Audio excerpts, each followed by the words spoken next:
Morant with a running start. Elevate! Dunks! Oh my goodness! Tie game in overtime. Gasol will turn his heat. It's gone! Memphis on top. 7-10 remaining. Conley now with three. Count it! A 15-point lead for Memphis.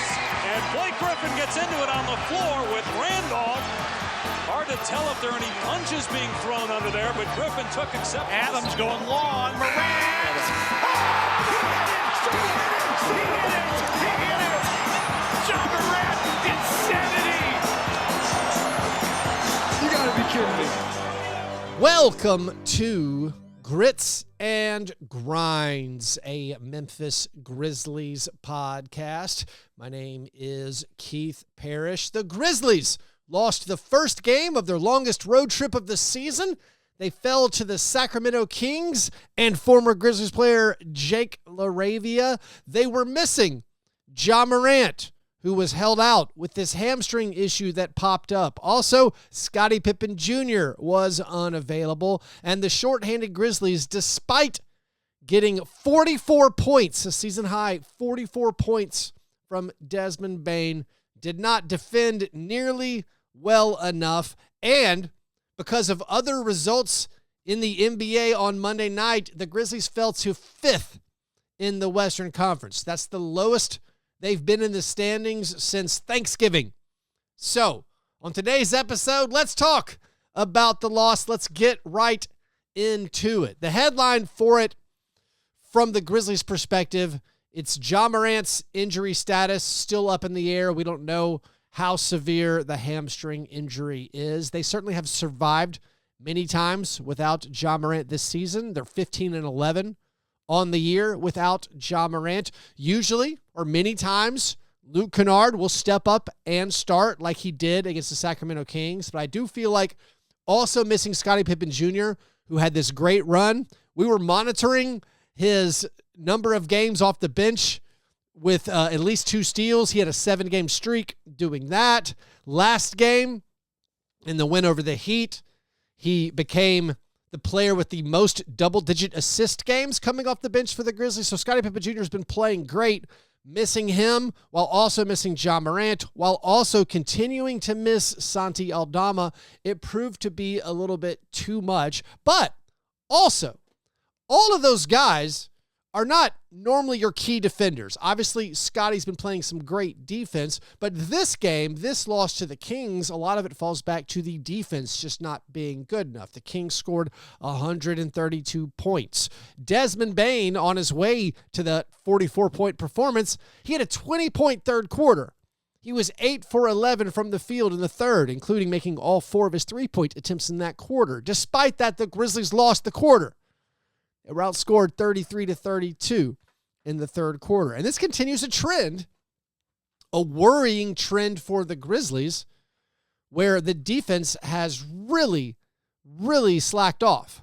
Since the trade deadline, which frankly I have a lot of trouble not thinking about, since the trade deadline, the Grizzlies defense is 21st in the NBA. The offense is 14th. Since the trade deadline. Oh, by the way, the Grizzlies are 8-10 overall since the trade deadline. They're 20th in defensive rebound rate since then, 17th in effective field goal percentage, 18th in turnover percentage. All of this is mediocre to bad. And that is not exactly what we were hoping for. And I think exacerbating the pain for Grizzlies fans in this one is watching Jake LaRavia make some big plays for the Kings. Jake LaRavia stole Desmond Bane's cookies early in the game. That was upsetting to see. Late in the game, in a crucial moment at the start of the fourth quarter, Jake LaRavia picks Jaren Jackson Jr.'s pocket on a post-up. Then Jake hooks Jaren a little bit, which basically baited Jaren into pulling him back and then falling to the ground, then knocking Jake LaRavia over, and Jaren picked up his 5th foul of the game on a loose ball play 90 feet from your basket. I mean, it's a bad play by Jaren. It's a great play by Jake. And then Jake hits some circus shots in this game. By the way, Jake LaRavia has a remarkable collection of circus shots to his name already. He's made numerous buzzer beaters for the Grizzlies this year. He hit that really difficult three-pointer at the end of the shot clock for the Kings in this game in the fourth quarter. He turned and yelled at the Grizzlies bench after doing so. He also had some memorable shot clock running down moments earlier this season for the Grizzlies. So he's a tough shot maker. But losing to the Jake LaRavia Kings when the Grizzlies are playing Lamar Stevens, Cam Spencer, Jay Huff. And oh, by the way, G.G. Jackson is not even with the Grizzlies because he got sent to the hustle.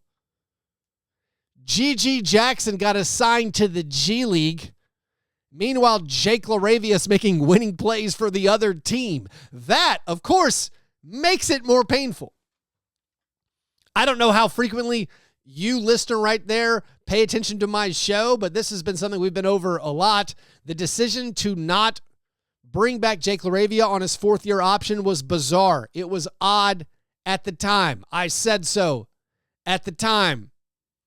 Declining the fourth-year option on a guy that is going to be in the NBA the following season. Like a lot of times you get to the year 3 of the rookie guy who you drafted, you're like, listen, this guy's not an NBA player. Once we decline his fourth-year option, he's not going to be in the league. No. You knew when you declined Jake LaRavia's option, this guy's going to be in the league next year. We don't want him. We want to have more roster flexibility. / we want to cut our money, cut our salary, and have a roster spot so maybe, presumably, they can have a better chance of keeping Jaren Jackson Jr. They said at the time they want to bring him back, but that's not true. And I said it at the time. That statement is not true. If you wanted to bring him back, you would have picked up his fourth-year option. If he played well enough to the point you would want him back, well, then you can't pay him because his option was for only like $5 million. That's a low amount of money for a rotation, even a bench guy. That's not very much to pay. So we called the decision bizarre at the time. That's why they traded him at the trade deadline. Meanwhile, the Marcus Smart decision, whatever. All right, maybe Marcus Smart's never going to be healthy. Maybe he's not going to be good. But your depth, it's decimated. And, of course, you only need depth when your guys are hurt. But when there's no Santi Aldama and your bigs don't really fit together, although in this game, they actually played Brandon Clark and Zach Edey together. They're like, we don't have anything better. Let's just do it. When Jaren picked up his 5th foul, who did they turn to? In the fourth quarter, Jaren Jackson Jr. picks up his 5th foul. We're losing. We're in a tight playoff race for seeding. Who comes in? Lamar Stevens, who was not on an NBA team a month ago. I also thought it was funny. For the first time in this game, the Grizzlies played Jaren Jackson Jr. with their entire haul from the 2024 offseason. It was Jaren Jackson Jr. plus 3 rookies, Jalen Wells, Zach Edey, and Cam Spencer, and then Luke Kennard, who that was the focus of your offseason, was clear enough space under the luxury tax where we can keep Luke Kennard. Don't use your mid-level exception. Don't use the Steven Adams trade exception. Salary dump Zaire Williams so we can bring back Luke Kennard and stay under the luxury tax. And you feel it in these games. At the trade deadline, they did not bolster their squad. They did not get aggressive and go bring in an extra player. They salary dumped Marcus Smart. They got rid of Jake LaRavia because they'd already declined his player option. They at least got a second-round pick for that. But they weakened their squad knowingly, and you could argue it's because they'll be better without Marcus Smart. Also, by the way, we have Vince Williams Jr. and G.G. Jackson. Well, those guys have been bad. Vince Williams Jr. is now shooting 25% from 3 for the year. He was 0 for 3 from 3 in this game. Those were his only 3 shots. Vince, you have to diversify your offense. You're wide open for a reason. You remember how Brandon Clark stopped shooting three-pointers several games into the year? At training camp, Brandon's like, I want to get back to being a 40% three-point shooter like I was my rookie season. Well, he bricked three-pointers for enough games where they were like, hey, let's just stop shooting. I'm not saying Vince has to totally stop shooting three-pointers. they're eventually going to fall at a better rate, but attack the basket. Pump fake. Drive towards the basket. Do what Trey Lyles did. Also, Vince got blown by for a dunk by Trey Lyles on a horrible closeout. That keeps happening. Vince's closeouts are not what we expect from him. We've gotten to a situation with Vince Williams Jr. where you say something like, I hope he's injured. I actually hope he's banged up because he's not playing very well. Again, Trey Lyles had 2 pump fake and then dribble past his guy dunks in that third quarter. Trey Lyles. The Grizzlies' closeouts are bad. Their defense is bad. And their roster, beyond the top, maybe bad is too strong, but it's not competitive when you play a good team. They haven't beaten a good team since the trade deadline. I think there's something like 0-7 against teams with winning records. I mean, I think the Mavs were a game above 500 when we faced them. They were close to 500, but of course they had no one. The Mavs were decimated by injuries. No Kyrie, no Anthony Davis, and the Grizzlies came back and won that game. But this game's not good enough. The Grizzlies right now, you're feeling kind of not great because you're in 5th now in the West. If the season ended today, you would play on the road against the Lakers in that 4-5 matchup. The Lakers won comfortably against the Spurs on Monday night. More painful for the standings watch, the Rockets erased a 25-point deficit, came back and won in overtime. The Rockets were down by 8 in the final minute against the tanking 76ers. I don't think the 76ers lost on purpose, but they did not do a good job closing out the game. So the Rockets, who are in 2nd, get a sort of miracle comeback win. Meanwhile, the Nuggets snap the Warriors' win streak, and they do it without Nikola Jokic and Jamal Murray. The shorthanded Nuggets win. So now the Grizzlies are in 5th. If the playoffs started now, you do not have home court advantage. And the one guy we can't blame for this one is Desmond Bane. Desmond Bane's 44 points. It's the 2nd most points he's ever had in a game. It's the 2nd 40-point game of Desmond Bane's career. He now joins Ja Morant, Jaren Jackson Jr., Mike Miller, and Pau Gasol as the only Grizzlies players with multiple 40-point games. Desmond, Mike Miller, and Pau each have 2 to their name. Desmond made 7 out of 7 3-pointers. He was aggressive like you needed him to be. He was shooting some deep threes. He was hitting these pull-ups where maybe the Kings should have guarded him out a little bit more, but Desmond did everything you could, but he did not get any help from the shorthanded roster. Jaren had a very rough game as he dealt with foul trouble. Jaren did not end up fouling out.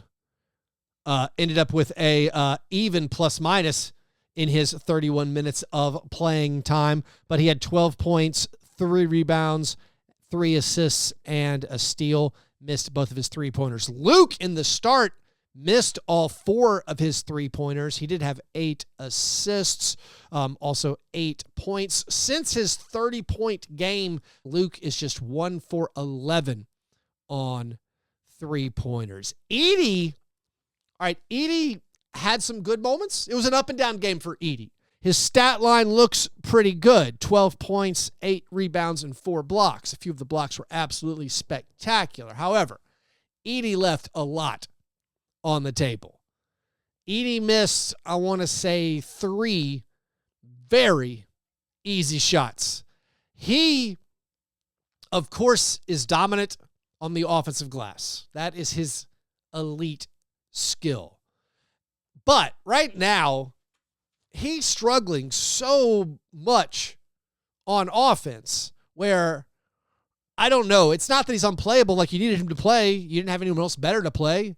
But, like, if Edey can't improve on the offensive end this season, he is, I think, too much of a liability. Like, the defensive problems, him guarding on the perimeter, getting blown by, like, that was a known issue that you could hopefully it would be made okay by the contributions he makes, protecting the rim when the defense or when the offense gets down in there, and by rebounding and by being a big screener. But right now, the trade-off of him struggling on the defensive end, guarding guys, and then his inability to finish hooks, his lack of touch scoring, his awkward and slow and deliberate post moves, like there was a shot clock violation where he spent 3 seconds trying to do a post move to get a hook off, and like all of that, plus his inability to catch passes in traffic, he's taking a lot off the table. It's not ideal. And then again, if you want to go back and relitigate the offseason and say they had a giant hole at center, was filling it through the draft when you were in a win now mode, when you're trying to win a title, is that the best allocation of resources? I guess we're not there yet. But Edey, despite the 4 blocks, the 12 points, the 8 rebounds, this game had a lot of moments where you're like, come on, man. Like, you have to make the shot from 4 feet away. And he hasn't been doing it. By the way, I didn't finish this thought. I was thinking about G.G. Jackson getting assigned to the hustle. So, like, moving on from Marcus Smart, even going back to retaining Luke Kennard and not signing a free agent in the offseason, the thought was G.G. Jackson and Vince Williams Jr. are going to step up. I already spelled out how Vince has been struggling recently. G.G. Jackson, this season, when he's not on the court, the Grizzlies have a +8 net rating, which is about the net rating or the point differential of a 59-win team. When G.G. Jackson is on the court this year, the Grizzlies have a -8 net rating, which is, again, the point differential of like a 21-win team. Point differential, net rating, when assigned to an individual, it can be misleading. But I think one of the things about G.G. Jackson losing a lot of playing time and now being sent to the hustle, you could look at the fact that the Grizzlies have the point differential of a 59-win team when he's not out there, and the point differential of a 21-win team when he's on the court. Because of G.G. Jackson's lack of availability, because of Vince Williams Jr.'s limitations right now, physical limitations, just playing ability limitations. Like, you're asking Cam Spencer to do stuff. Cam Spencer played 15 minutes. The Grizzlies lost those minutes by 17 points. Lamar Stevens was turned to in the first half. It was disastrous. Got his shot blocked, turned the basketball over 3 times in the 3 minutes he was out there. They tried Jay Huff a little bit in the first half. They decided, no, this is no good. Let's go to John Conchar. They did the break glass in case of emergency John Conchar minutes. Conchar was a bright spot. Actually, pretty solid positive for John Conchar. He had 8 points and 8 rebounds, made both of his 3-pointers, led the team in plus-minus. But, like, this goes back to my greatest hits of complaints. I want players who are better than John Conchar. I've been asking for that for 2 years. And, like, is Cam Spencer or Jay Huff or Lamar Stevens, are these guys better than John Conchar? I don't think so. Is G.G. Jackson better than John Conchar? Not this second, it doesn't seem like. So I truly feel like, I know they're shorthanded. No Ja Morant. That's unlucky. No Santi Aldama. They've really been struggling without Santi. Santi was doubtful for this game, so hopefully he will be available for the game on Wednesday against the Trailblazers. But, like, you already knew Ja Morant has injury issues. I think you were wondering when you looked at the roster this year, you thought maybe you need another ball handling option, especially after you moved on from Marcus Smart. Marcus Smart was your emergency point guard fill-in, because only having Scotty Pippen Jr. behind Ja, when you know Ja misses a lot of games, yes, of course, they can do point guard by committee with Desmond Bane and Luke Kennard, but it seemed like a clear need on the roster was possibly another ball handler or another big, so you could have some more optionality when Jaren's out, or when Edey is unplayable, or when Brandon Clark misses a game, or when Santi, like, we don't think of Santi as an injury concern, but guys get hurt, And once you lose these guys to really struggle. So all I'm saying is this loss, despite, it's not a huge deal to lose a road game against a pretty solid team in the Kings. This loss to me felt like a roster construction loss. It felt like a GM loss. Like, these are the guys you chose. And, you could point to saying depth doesn't matter in the playoffs. Well, getting to the playoffs with a home court advantage, that matters a great deal. You can say when you shorten the rotation, the Grizzlies have a top 7 that can hang with anybody. Yeah, okay. But I need to be the 2 or the 3 seed. I don't want to be on the Thunder's side of the bracket. If Jaren Jackson Jr. is out there with Jay Huff, Cam Spencer, Jalen Wells, and Luke Kennard to start the second quarter and to start like the fourth quarter, like lineups like that, where I'm like, guys, we're supposed to be a title contender. We're in year, what is this, year 5 of trying to be an elite team. And you're like, hey, let's have Zach Edey and Jalen Wells and Cam Spencer. That can be our offseason. It's triple down on youth again. It's triple down on youth once again. Like, Jalen Wells had an okay game. He shoots the ball pretty well. When he goes back to Sacramento, he made 3 out of 8 3-pointers, scored 14 points. He'd been in a mild shooting slump, so hopefully getting 3 out of 8 3-pointers gets him back on track shooting the basketball. But he played 34 minutes. And I don't know if playing, that's 34 minutes for rookie Jalen Wells, 24 minutes for rookie Zach Edey, 15 minutes for rookie Cam Spencer. It's a hard pill to swallow. It's a hard pill to swallow when you've been one of the people asking for more this whole time or for years. Like, guys, the roster needs to be better. You're talking about being a title contender. The roster needs to be better.